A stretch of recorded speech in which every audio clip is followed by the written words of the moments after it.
hey, we have the Wilderness Act and people who valued wilderness decades ago to thank for that. To thank for preserving those areas for us and for the future. Oh, and one really interesting thing too. Not every national park has got congressionally designated wilderness.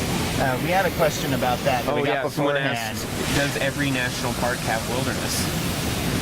And the answer is no, I guess. It's not.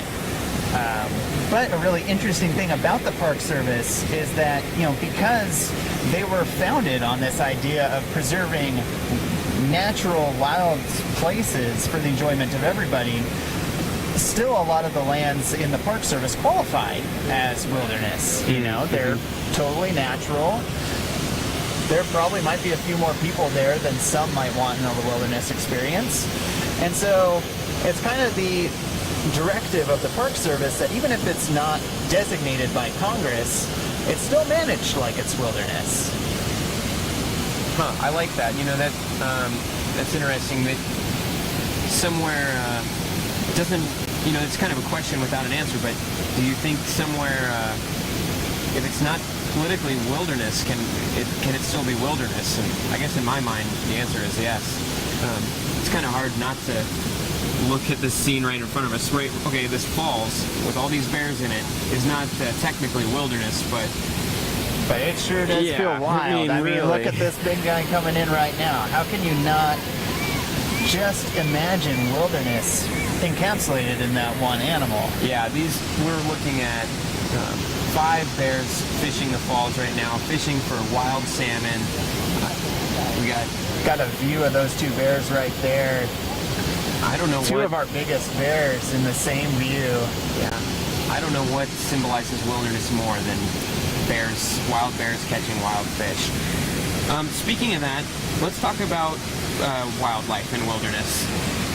Wilderness is, kind of important. It's essential for wildlife, right? It really is. Wildlife is definitely influenced by people. A lot of animals migrate, and you put a road in the middle of their migration path, and now they might not migrate. There are definitely animals that travel hundreds, if not thousands of miles over the courses of their lives. So having wild places to kind of protect them is really special. We were talking about the sockeye migrating here in Katmai. They're coming from the ocean through a big patch of fairly unprotected lands until they get into Katmai, and then they eventually get into these very wildernessy areas. And they're protected here. They're not going to be really influenced by us as people. That said, they will be eaten by bears, but hey, that's more of that wildlife experience. And hey, I think you ate a few from wilderness and from this place being protected as it is. One of those is a little gull that's over there. All right, yeah, He's totally protected. Glaucous wing gulls, see those a lot here. We also see bald eagles pretty frequently. We sometimes see osprey. So a lot of birds benefit. Birds are big migrating animals. I just talked about how important migration is for animals and keeping them wild. Animals need to migrate. And big wilderness areas, not just here in Alaska, but having wilderness areas all across the continent where these birds migrate is pretty important. But we also have a lot of other wild animals that benefit from wilderness here. We have wolves, we have lynx. We have moose and caribou in some spots. Yep. On the coast of Katmai, we have a variety of seals. There's otters, both river otters and rivers here.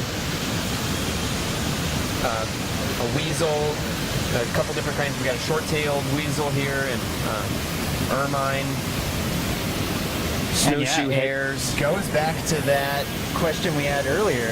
Well, not so much a question, but the comment about that complete ecosystem.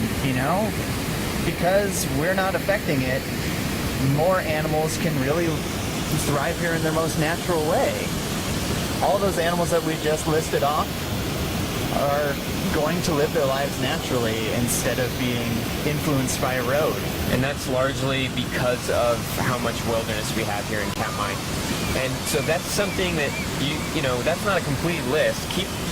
Keep your eyes out. Watch these cams that are provided by Explore.org, and you never know what you'll see. People have seen wolverines. People have seen wolves and coyotes.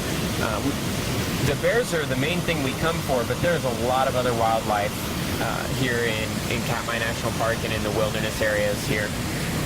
So let's keep talking about this. Let's keep talking about animals and wilderness. Here's a question from the audience, Scott. Ranger Scott, do the bears or other animals learn the boundaries of wilderness at all? You know, do these bears kind of learn where the edge of the boundary is, and you know where the wilderness ends and other land management begins? I wish they did. It would end some tragic stories. No, sadly, a lot of boundaries are human things. Bears aren't very good with maps. They don't see where we think they're protected and where they're not. One of those stories that illustrates that, for those of you who are really into keeping up with the lives of these animals, the sow 854, otherwise known as Divot, back in 2014 got caught in a wolf snare outside of the park. She wandered outside of the boundaries because she believes in what's natural to her and finding food on her own terms.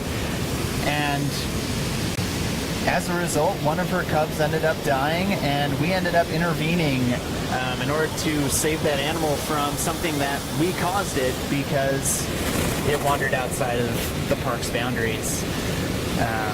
It definitely kind of talks about how protecting large swaths of land might be really important.